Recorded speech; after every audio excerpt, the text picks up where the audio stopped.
Biarlah melalui pujian yang kami nyanyikan ini ya Tuhan, keluar dari hati kami yang mengasihi Engkau. Utus kami ya Tuhan, bahkan paksa kami untuk kami boleh sungguh-sungguh melangkah keluar dari zona nyaman kami untuk masuk ke dalam zona iman, sehingga mengalami pengalaman-pengalaman rohani. Bagaimana kami boleh bersaksi bagi kemuliaan Kristus Tuhan kami di tengah-tengah dunia yang sedang mengalami pergumulan dan penderitaan ini. Oleh sebab itu ya Tuhan, kami rindu kuasa Roh-Mu yang kudus memenuhi setiap kami anak-anak-Mu. Dan kebenaran firman-Mu boleh sungguh-sungguh mendorong kami, menggerakkan kami untuk kami boleh menjadi saksi Kristus di tengah-tengah dunia ini. Dengan demikian, hidup kami boleh sungguh-sungguh berkenan dan mempermuliakan nama Tuhan. Terima kasih ya Tuhan. Ini komitmen kami di hadapan-Mu. Kiranya Roh Kudus memeteraikan. Bapa di dalam surga, kami rindu ya Tuhan. Kami boleh mengerti dan melakukan kebenaran firman-Mu. Oleh sebab itu kami membutuhkan Allah Roh Kudus untuk menolong kami. Hamba-Mu yang akan menguraikannya maupun setiap kami yang mendengarkannya. Dan bersama-sama kami akan melakukan sehingga nama Tuhan dipermuliakan. Ada banyak jiwa-jiwa boleh dimenangkan dan boleh sujud menyembah Yesus Kristus sebagai Tuhan dan Juru Selamat. Terima kasih ya Tuhan. Kami serahkan segala syukur kami pada Engkau di dalam nama Tuhan Yesus. Kami berdoa. Amin. Jemaat dipersilakan duduk kembali. Shalom. Saya juga menyapa jemaat yang ada di YouTube. Shalom. Saudara kasih Tuhan, bersyukur ada kesempatan kembali untuk boleh menyampaikan firman Tuhan di gereja ini. Salam dari hamba Tuhan, majelis dan jemaat GKI Ambarawa. Dan biarlah kita bersama-sama boleh mengerjakan kemuliaan Tuhan melalui pemberitaan Injil di dunia ini. Mari bersama-sama kita akan merenungkan bagian firman Tuhan yang saya diberi tema misi dan spiritualitas. Kita akan membuka bagian firman Tuhan dari 2 Korintus 4 ayat 5 sampai 10, dilanjutkan ayat 16 sampai 18. 2 Korintus 4 ayat 5 sampai 10, dilanjutkan ayat 16 sampai 18, demikian firman Tuhan. Sebab bukan diri kami yang kami beritakan, tetapi Yesus Kristus sebagai Tuhan dan diri kami sebagai hamba-Mu karena kehendak Yesus. Sebab Allah yang telah berfirman, dari dalam gelap akan terbit terang. Ia juga yang membuat terangnya bercahaya di dalam hati kita, supaya kita beroleh terang dari pengetahuan tentang kemuliaan Allah yang nampak pada wajah Kristus. Tetapi harta ini kami punyai dalam bejana tanah liat, supaya nyata bahwa kekuatan yang melimpah-limpah itu berasal dari Allah, bukan dari diri kami. Dalam segala hal kami ditindas, namun tidak terjepit. Kami habis akal, namun tidak putus asa. Kami dianiaya, namun tidak ditinggalkan sendirian. Kami dihempaskan, namun tidak binasa. Kami senantiasa membawa kematian Yesus di dalam tubuh kami, supaya kehidupan Yesus juga menjadi nyata di dalam tubuh kami. Ayat 16. Sebab itu kami tidak tawar hati. Tetapi meskipun manusia lahiriah kami semakin merosot, namun manusia batiniah kami dibaharui dari sehari ke sehari. Sebab penderitaan ringan yang sekarang ini mengerjakan bagi kami kemuliaan kekal yang melebihi segala-galanya, jauh lebih besar daripada penderitaan kami. Sebab kami tidak memperhatikan yang kelihatan, melainkan yang tak kelihatan. Karena yang kelihatan adalah sementara, sedangkan yang tak kelihatan adalah kekal. Demikian jauh pembacaan firman Tuhan, berbahagialah kita yang merenungkan dan melakukannya. Jemaat yang dikasihi Tuhan, tidak sedikit orang Kristen yang jatuh kepada dua ekstrim. Ekstrim pertama, ada orang-orang Kristen yang begitu setia beribadah, mengikuti pendalaman-pendalaman firman Tuhan, persekutuan-persekutuan doa. Tetapi sepanjang dia menjadi orang Kristen, belum pernah menyaksikan kasih setia Tuhan Yesus dalam hidupnya kepada sahabatnya. Apalagi menceritakan kasih Yesus Kristus yang begitu besar kepada orang-orang yang belum percaya kepada Yesus. Saudara, di tengah-tengah pandemi ini, sebetulnya sesungguhnya kesempatan yang luar biasa. Saudara, waktu saya berjumpa dengan beberapa orang, dia mengatakan, oh bersyukur sekali selama 2 tahun ini saya tidak terpapar COVID. Atau saya pernah terpapar tetapi tidak sampai meninggal. Waktu dia berkata demikian, saya juga berkata, oh saya juga bersyukur saya tidak terpapar COVID. Tetapi jauh lebih saya bersyukur. Ada Kristus Yesus yang sudah mati bagiku. Sehingga sekalipun aku harus mengalami kematian pun, saya tetap bisa bersuka cita. Baru dia tertarik. Saudara, bukankah itu kesempatan yang indah? Tetapi seringkali terabaikan begitu saja. Ekstrim kedua, ada orang-orang yang begitu aktif di organisasi kemasyarakatan, bakti sosial, pemberitaan Injil, tetapi mengabaikan doa, mengabaikan pendalaman firman. Merasa dirinya sudah melakukan firman lebih daripada orang lain. Saudara kasih Tuhan, itu ekstrim yang berikutnya. Bilangan Research Center merilis hasil surveinya tentang indeks spiritualitas umat Kristen Indonesia tahun 2021. Ada 7 dimensi pengukuran spiritualitas. Dan yang paling tinggi adalah basic belief. Kepercayaan dasar iman Kristen. Ini yang paling tinggi dari hasil survei mereka. Rata-rata di seluruh gereja di Indonesia. Saudara bisa tebak mana yang paling rendah? Yang penginjilan dan pemuritan. Itu angkanya yang paling rendah. Saudara kasih Tuhan, belajar iman Kristen, doktrin-doktrin yang kuat dan mendasar, itu memang sangat penting. Apalagi di tengah zaman yang semakin lama semakin menyesatkan ini. Penting untuk kita membekali diri kita dengan dasar iman Kristen. Tetapi saudara kasih Tuhan, gereja bukan hanya dipanggil untuk memperlengkapi jemaat dengan kebenaran-kebenaran dasar iman Kristen saja. Tetapi gereja dipanggil juga untuk keluar bermisi dan pemuritan. Oleh sebab itu penting sekali. Ini menjadi sebuah koreksi di dalam kehidupan kita. Saudara kasih Tuhan, mari kita ingat sejarah Gereja Kristen Kalang Kudus. Bukankah Gereja Kristen Kalang Kudus hadir di Indonesia karena ada satu orang dari Shanghai yang diutus Tuhan Yesus untuk pergi ke Indonesia. Pendeta Andrew Chi. Ketika pendeta Andrew Chi pergi ke Indonesia berjumpa dengan pendeta Peter Wongso, mereka memberitakan Injil, mereka memuridkan, berdirilah saat.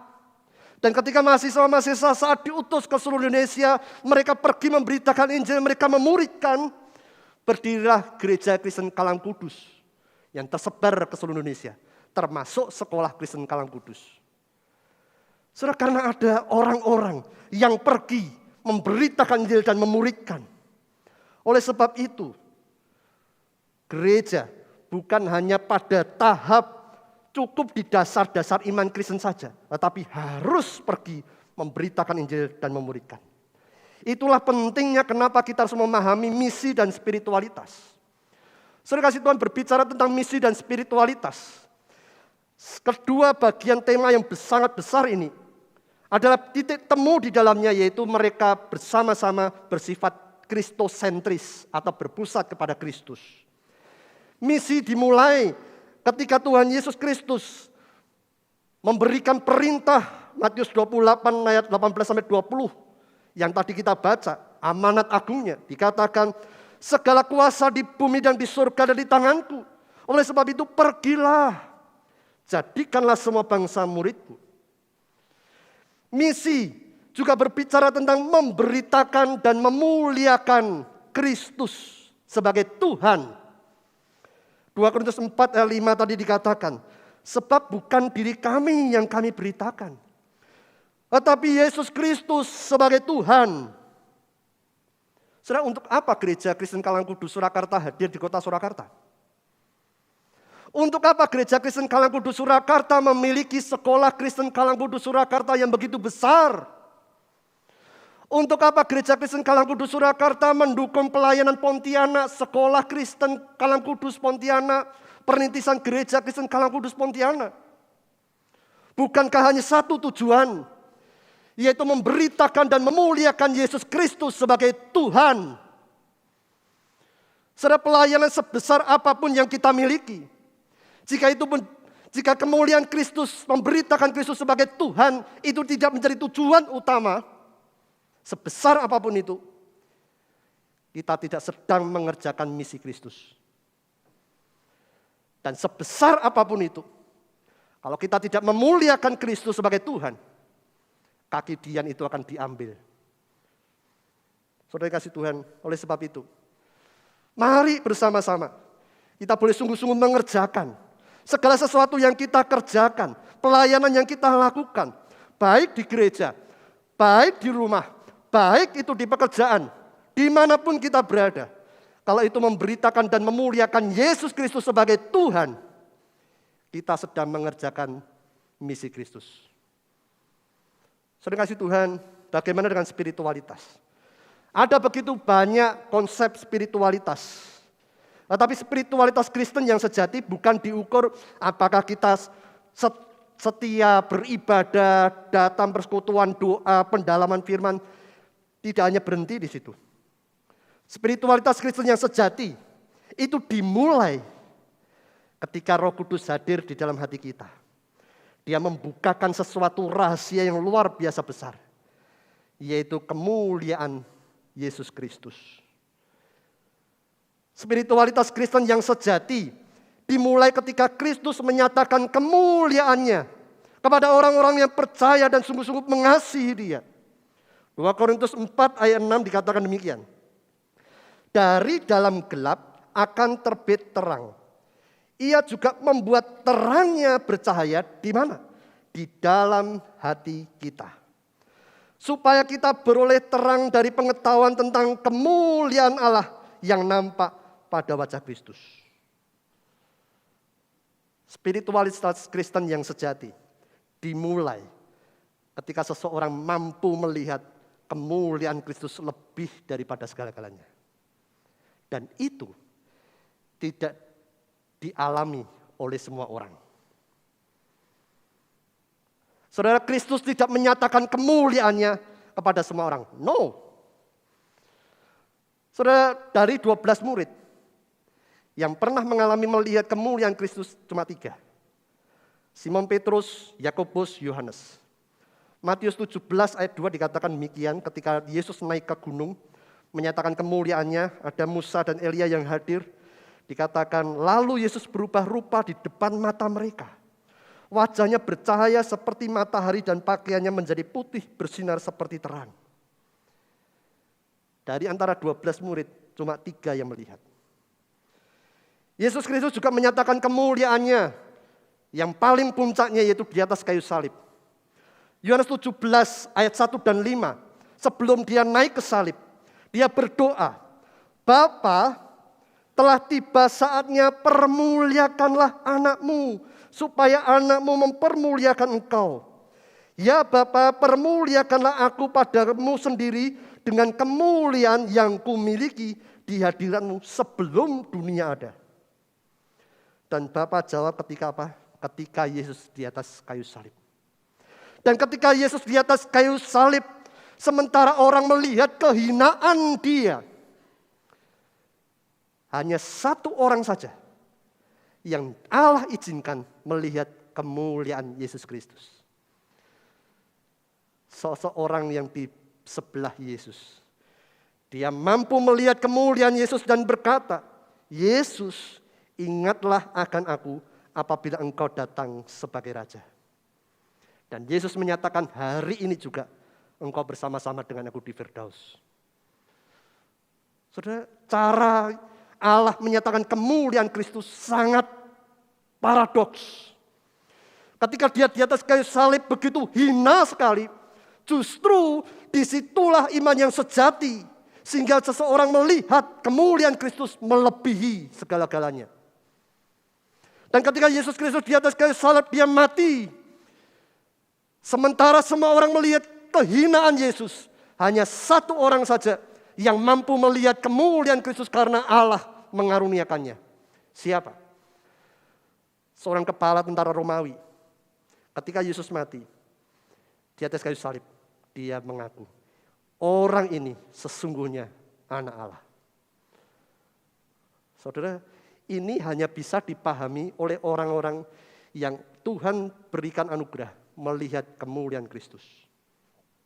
Tidak yang lain. Ketika Yesus Kristus bangkit dari antara orang mati, berapa orang yang menyaksikannya? Berapa orang yang menyaksikan Yesus begitu luar biasa dan naik ke surga? 1 Korintus 15 ayat 6. Lebih dari 500 orang yang menyaksikan kemuliaan Kristus. Dan ketika dia naik ke surga, apakah dia tidak lagi menyaksikan kemuliaannya kepada orang-orang? No. Dia tetap menyaksikan kemuliaannya hanya kepada orang-orang tertentu saja. Siapa? Salah satunya Saulus.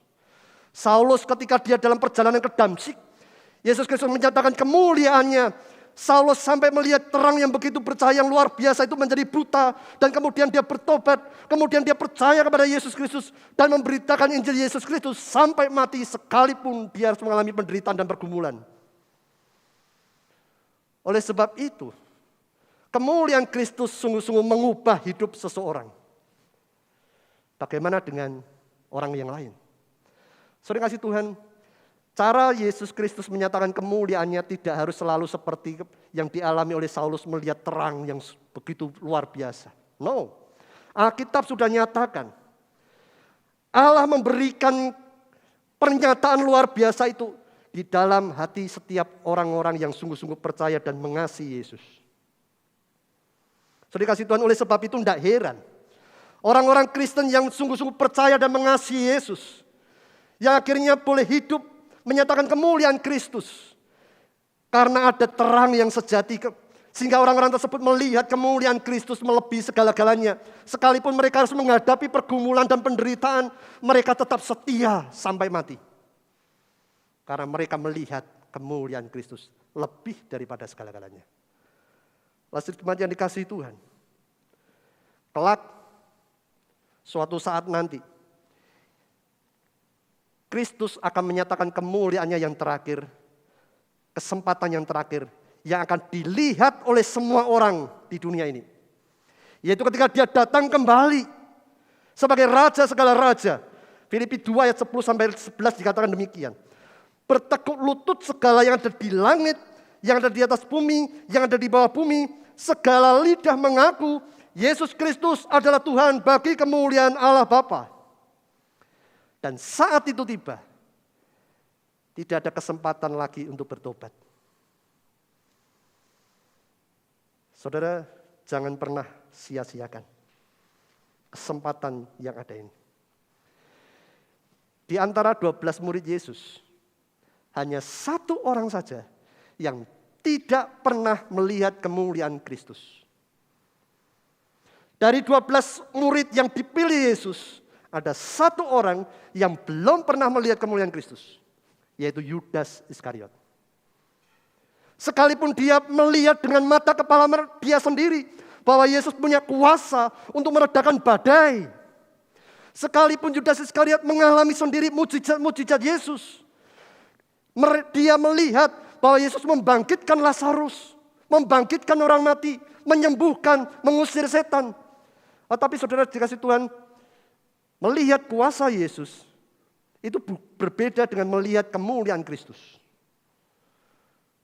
Oleh sebab itu, makanya tidak heran Yudas Iskariot gagal.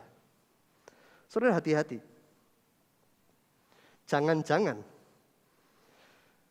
ada orang-orang yang mengaku beragama Kristen, pernah mengalami mujizat Kristus, pernah melihat mujizat dalam nama Kristus, tetapi belum pernah melihat kemuliaan Kristus.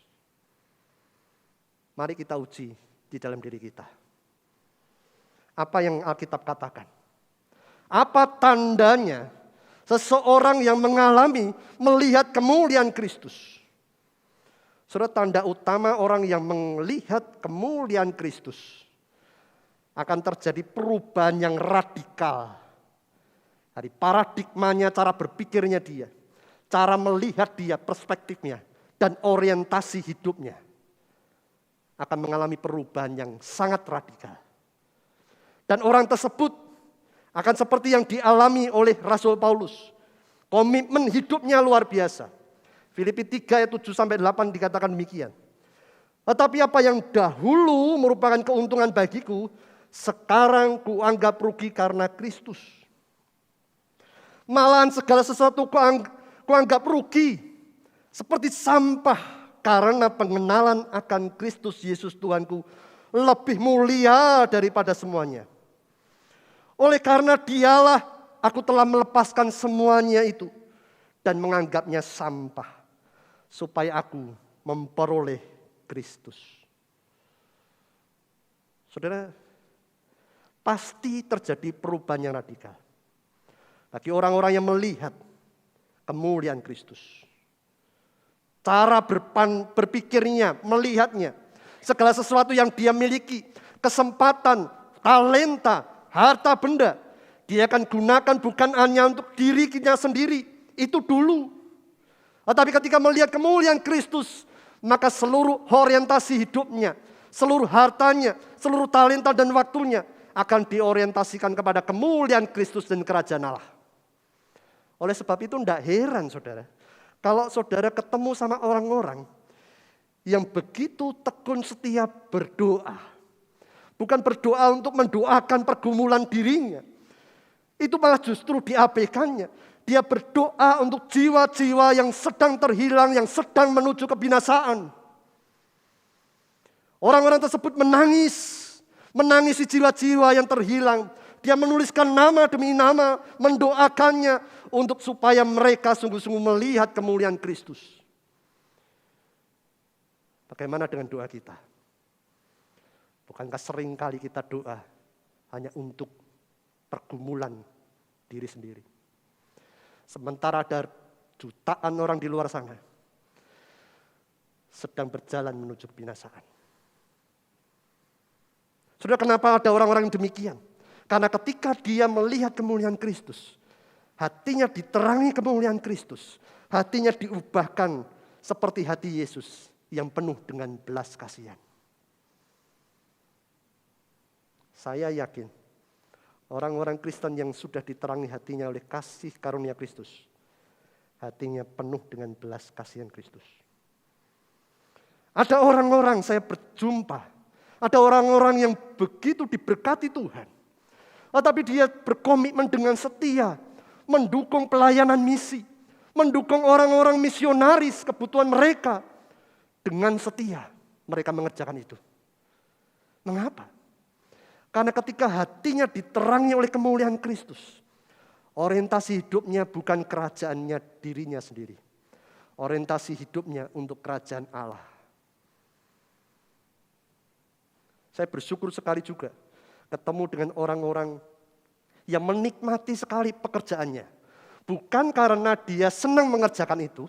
Bukan karena dia diuntungkan dengan pekerjaannya itu sehingga hartanya tambah banyak. Bukan. Tetapi dia sharing kepada saya menikmati pekerjaan saya karena saya bisa melayani sesama saya. Saya bisa bersaksi kepada mereka. Bahkan sekalipun dia begitu sibuk dalam pekerjaannya, dia punya kesempatan untuk mengambil komitmen dalam pelayanan dimanapun dia berada. Wow, itu bagi saya luar biasa. Beberapa tahun yang lalu, ketika saya masih melayani di Kalam Kudus, waktu ibadah kenaikan Tuhan Yesus, saya masih ingat sekali dengan pribadi ini. Ada majelis dari gereja Kristen Kalam Kudus di luar Pulau Jawa, datang ke Solo beribadah di gereja ini. Kemudian waktu saya ngobrol-ngobrol dengan susu ini, Om, ini kan pertama kali di Jawa Tengah nih. Iya, pernah ke Candi Borobudur enggak? Itu terkenal sekali di Jawa Tengah. Oh belum, ayo ke sana, saya antar. Atau masih bujang kemana-mana, oke ya. Terus saya antar dia. Begitu sampai di Borobudur, kemudian kami naik kereta kuda supaya bisa sampai ke candi dari pintu depan begitu. Saya herannya, dia tidak ngajak ngobrol saya, dia malah justru ngobrol sama kusir kereta kuda itu. Dan itu yang membuat saya terkesan. Dia tanya sama kusir kereta kuda ini, Pak, ini kenapa kok ramai sekali ya? Iya, ini hari libur. Susuknya omnya ini berkata, ini hari libur apa? Bapak tahu nggak? Waduh, nggak tahu. Ini hari libur karena hari kenaikan Yesus Kristus ke surga. Bapak kenal Yesus Kristus? Waduh, siapa dia ya? Akhirnya dia cerita tentang Yesus Kristus. Padahal cuma berapa menit saja, mungkin 10 menit tidak nyampe. Kami naik kereta, dia cerita tentang Yesus Kristus. Saya mendoakan orang ini. Sekalipun akhirnya kusir ini tidak mau percaya. Tetapi saya langsung tahu omnya ini. Saya langsung tanya, Om, dari gaya penyampaian dan strateginya, saya tahu Om pasti sudah sering memberitakan Injil. Oh ya, saya sengaja melakukan itu. Ketika saya tengok anak-anak saya di Jakarta, saya sengaja naik taksi supaya di tengah perjalanan saya bisa memberitakan Injil kepada supir-supir taksi. Wow. Saya tanya, pekerjaan Om apa? Saya pengusaha.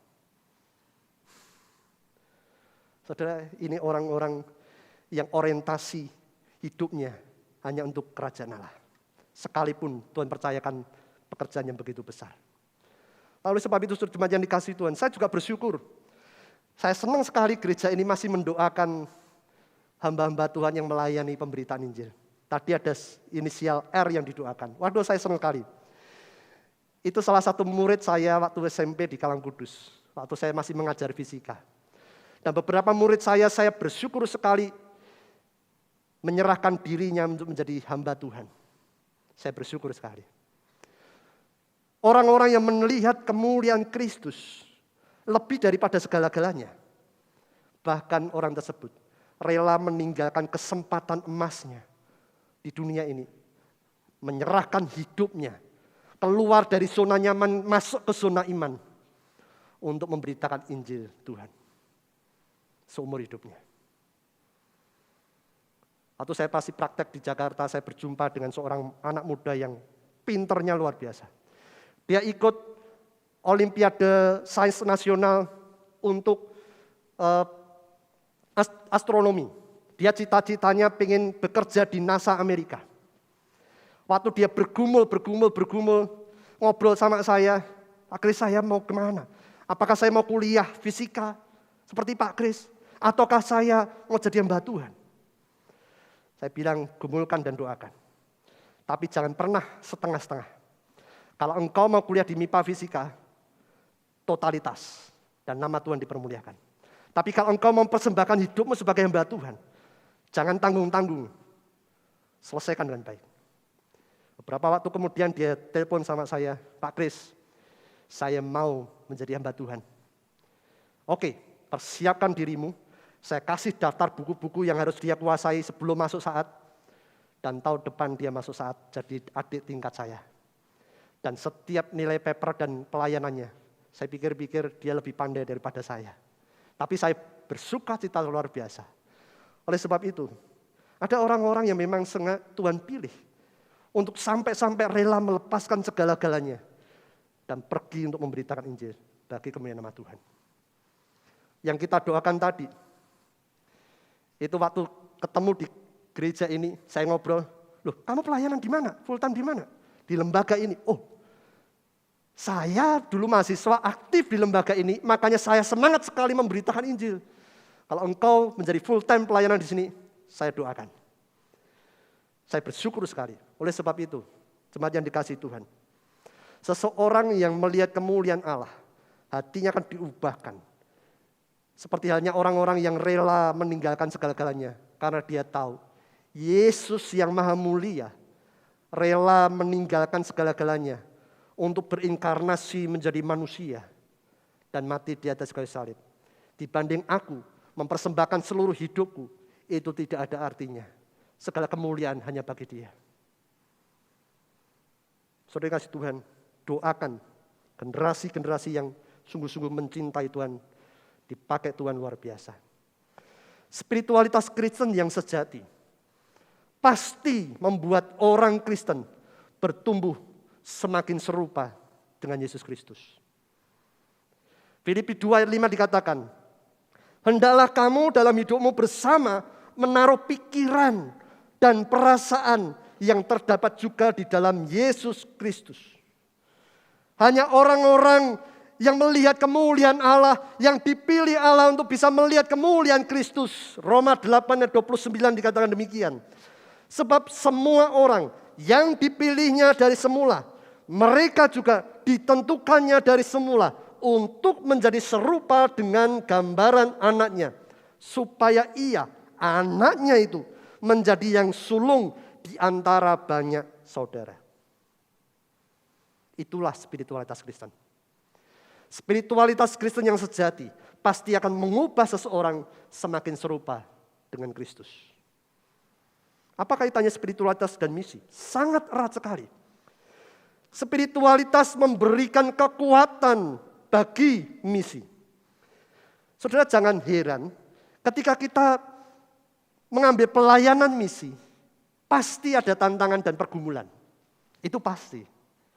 Kalau tidak ada tantangan dan pergumulan, jangan-jangan pelayanan misi yang kita kerjakan tidak memberi dampak. Sama iblis disepelek wae, orang memberi dampak. Tapi kalau pelayanan kita ini sungguh-sungguh memberi dampak bagi kerajaan Allah, pasti iblis tidak tinggal diam. Dia akan mendatangkan pergumulan demi pergumulan, tantangan demi tantangan. Lalu oleh sebab itu, saudara, ketika menghadapi itu, saudara akan diperhadapkan dengan situasi kondisi engkau menyadari bahwa engkau tidak mampu. Kecuali anugerah Tuhan yang memampukan. Saya pikir saya sudah tahu banyak hal. Jadi ketika ada orang tanya, saya bisa jawab. Ketika saya pelayanan, ketika berjumpa dengan orang yang berbeda agama, dia sangat kecewa sekali dengan pendeta. Dan kemudian dia menyatakan, apa itu iman Kristen? Dan saya jujur aja saya tidak bisa jawab. Di tengah-tengah kondisi itu saya berdoa, Tuhan berikan hamba-Mu ini hikmat untuk memberikan jawaban. Saudara, di apologetika tidak diajarkan itu. Tetapi ketika Roh Kudus memberikan saya hikmat, saya langsung bilang, Om, semua tokoh agama itu kan manusia. Semua manusia itu berdosa. Pasti punya potensi untuk mengecewakan. Sekalipun itu pendeta, romo maupun ustadz. Tetapi hanya satu pribadi yang tidak pernah mengecewakan, yaitu Yesus Kristus. Sang firman yang menjadi manusia. Dia langsung diam. Saya tidak tahu apakah dia bertobat atau enggak.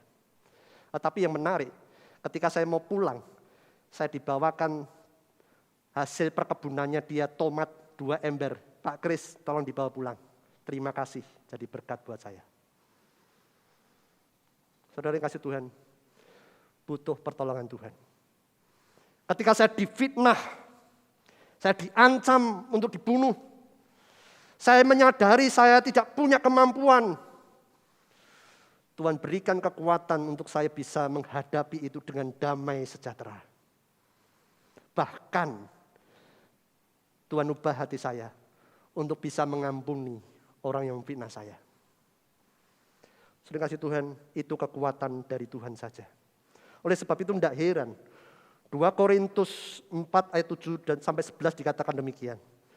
Tetapi harta ini yang kami punyai bejana tanah liat, supaya nyata bahwa kekuatan yang melimpah-limpah itu berasal dari Allah, bukan dari diri kami. Segala hal kami ditindas, namun tidak terjepit. Kami habis akal, namun tidak putus asa. Kami dianiaya, namun tidak ditinggalkan sendirian. Kami dihempaskan, namun kami tidak binasa. Kami senantiasa membawa kematian Yesus Kristus di dalam tubuh kami, supaya kehidupan Yesus menjadi nyata di dalam kami. Saudara, spiritualitas yang sejati pasti memberikan kekuatan bagi pelayanan misi. Dan misi memberikan pertumbuhan bagi spiritualitas. Saudara dikasihi Tuhan, Tuhan Yesus sudah memberikan perintah dan janji di dalam Matius 28 ayat 20. Aku menyertai kamu senantiasa sampai kepada akhir zaman. Penyertaannya itu bukan dalam rangka supaya yang engkau inginkan itu terpenuhi, bukan. Penyertaannya itu bukan dalam rangka supaya kerajaanmu sendiri ini terbangun di dunia ini, bukan. Penyertaannya adalah dalam rangka ketika engkau melakukan amanat agung Kristus itu, kerajaan Allah dinyatakan itu, aku menyertaimu dan tidak pernah meninggalkanmu. Dan ketika kita menghadapi pergumulan demi pergumulan, kita mengalami pertolongan demi pertolongan Tuhan, maka kita mengalami perjalanan spiritualitas yang semakin serupa dengan Dia. Saudara, pengalaman ini tidak mungkin dialami kalau hanya engkau tinggal di gereja saja. Engkau harus keluar dan engkau akan mengalami pengalaman-pengalaman rohani yang jauh lebih dalam lagi. Oleh sebab itu, firman Tuhan katakan di dalam 2 Korintus 4 ayat 16. Sebab kami tidak tawar hati. Meskipun manusia lahiriah kami merosot, namun manusia batiniah kami dibarui dari sehari ke sehari. Sebab penderitaan ringan yang sekarang ini, saudara bayangkan, yang menulis ini adalah Rasul Paulus. Penderitaannya luar biasa. Kenapa dia berkata penderitaan ringan? Dia katakan, mengerjakan bagi kami kemuliaan kekal yang melebihi segala-galanya. Jauh lebih besar daripada penderitaan kami. Ingat, dalam beberapa ayat penderitaan disebutkan berulang kali. Tetapi kemuliaan Kristus melebihi segalanya. Dan dikatakan sebab kami tidak memperhatikan yang kelihatan. Yang kelihatan sifatnya sementara. Sementara itu ada yang sedang kelihatan. Yang tidak kelihatan itu adalah kekal. Bagaimana dengan kita? Apakah kita hanya berhenti pada sesuatu yang dilihat saja? Saudara mungkin bertanya, lalu apa yang kami lakukan, Pak Kris? Saudara, mulailah berdoa. Minta kita diberikan kemampuan untuk bisa melihat kemuliaan Kristus lebih daripada segala-galanya. Dengan demikian, hatimu akan ditaruh seperti hati Tuhan, yang penuh dengan belas kasihan. Ketika engkau berdoa terhadap jiwa-jiwa, tidak hanya berhenti di situ. Saya mau belajar memberitakan Injil. Saudara hubungi saja hamba Tuhan. Engkau akan dilatih bagaimana memberitakan Injil. Ketika saya dengar di gereja ini sudah pernah ada latihan pemberitaan Injil. Ya.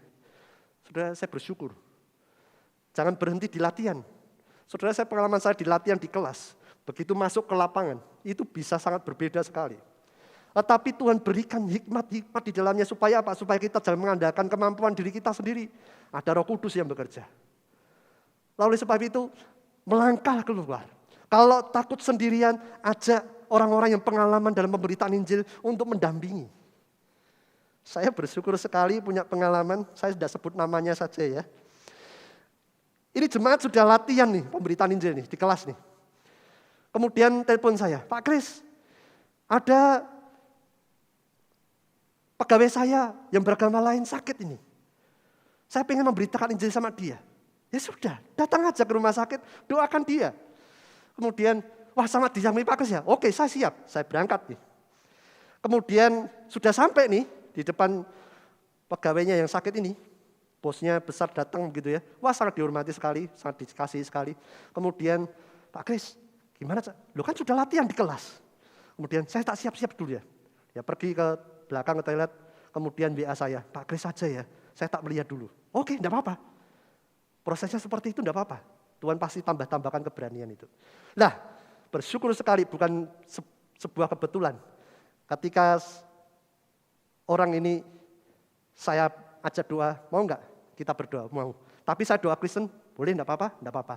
Saya jelaskan dulu ya, kenapa orang Kristen percaya pada Kristus. Saya ceritakan tentang Yesus Kristus, kemudian saya tantang dia untuk mau terima enggak? Dia terima.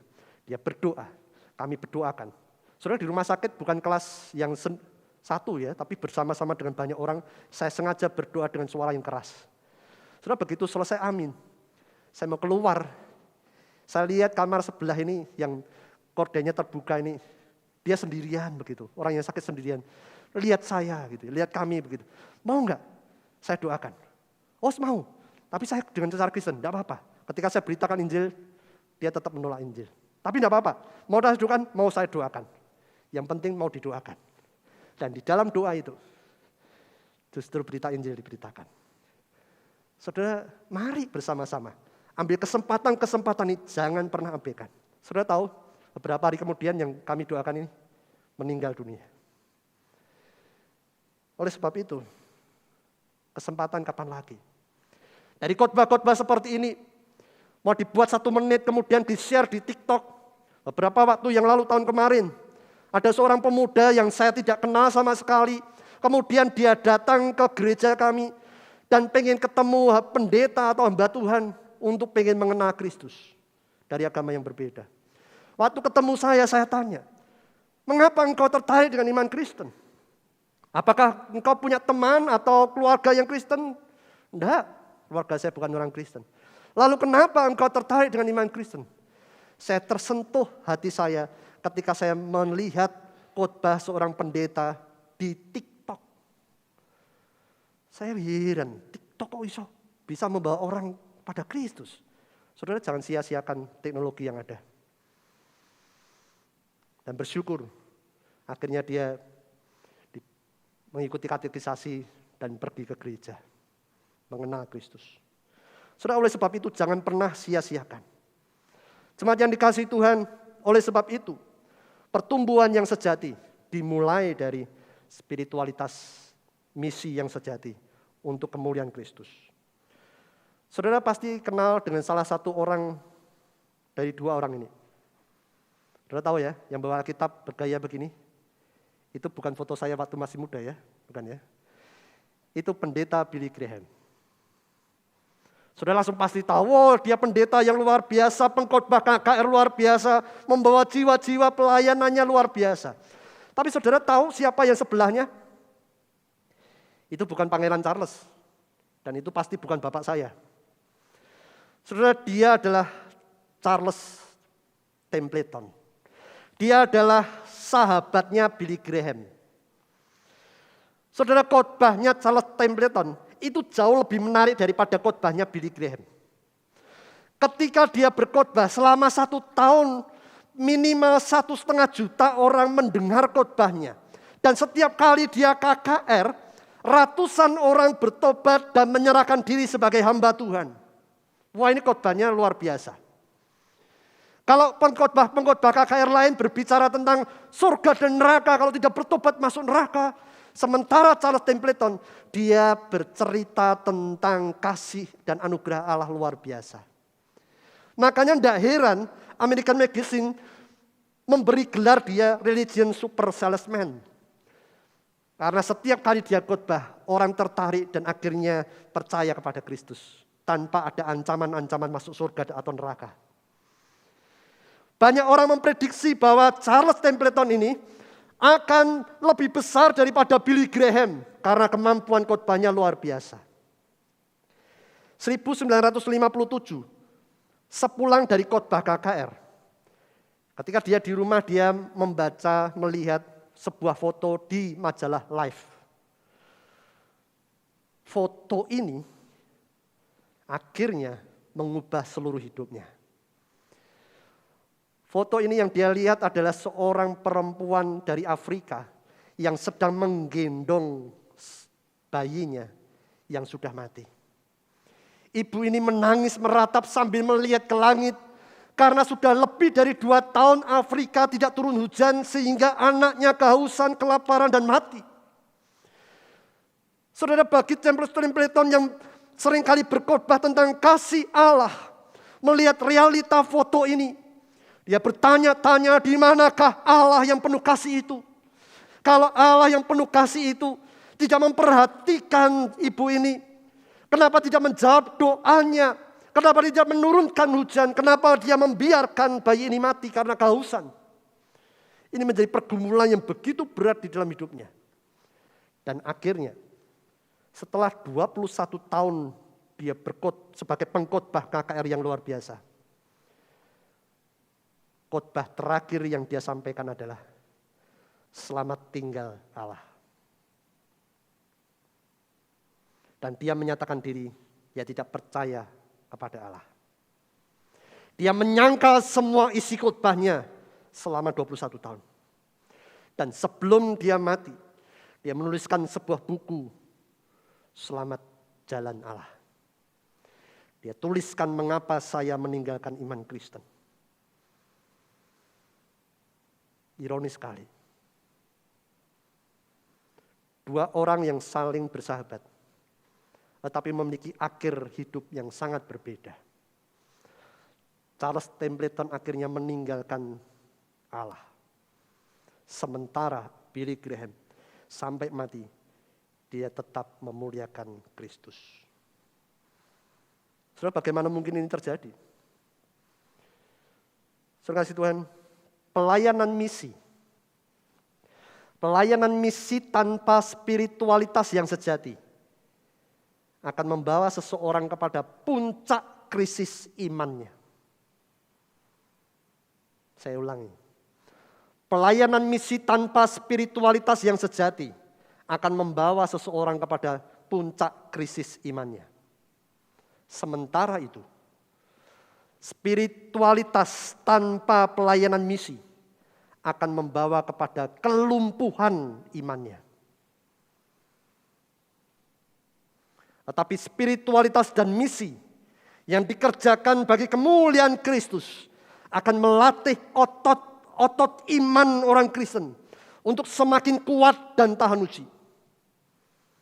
Itulah sebabnya 1 Petrus 2 ayat 5-8 katakan demikian.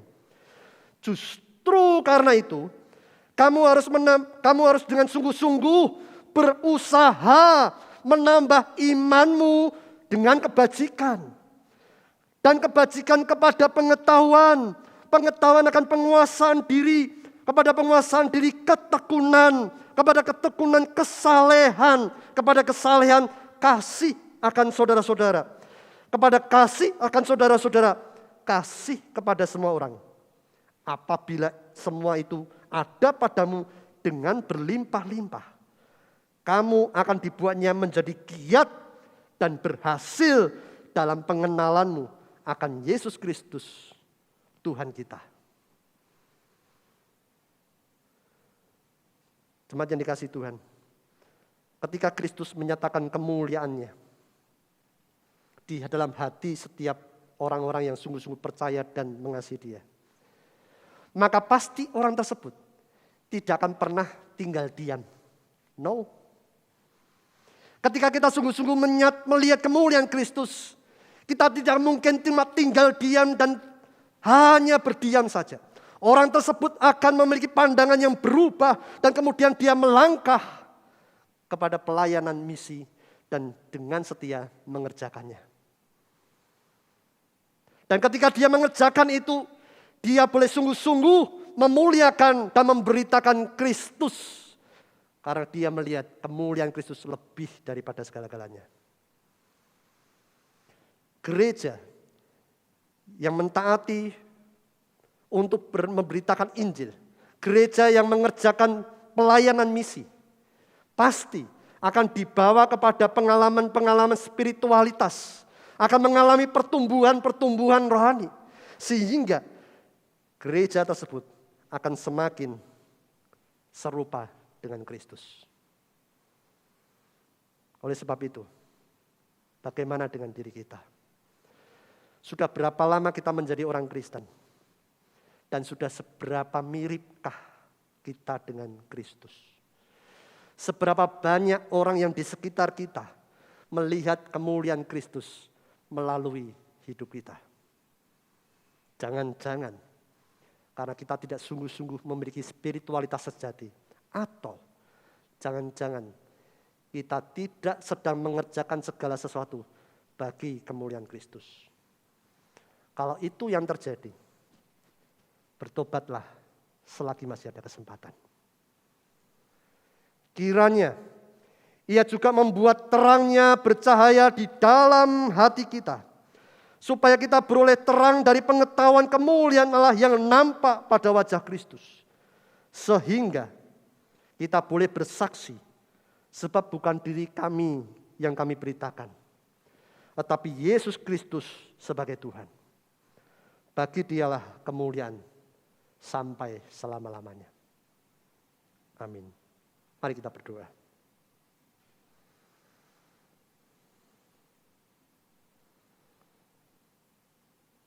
Tuhan, ujilah kami. Engkau tahu seluruh hidup kami. Dan tidak ada yang tersembunyi.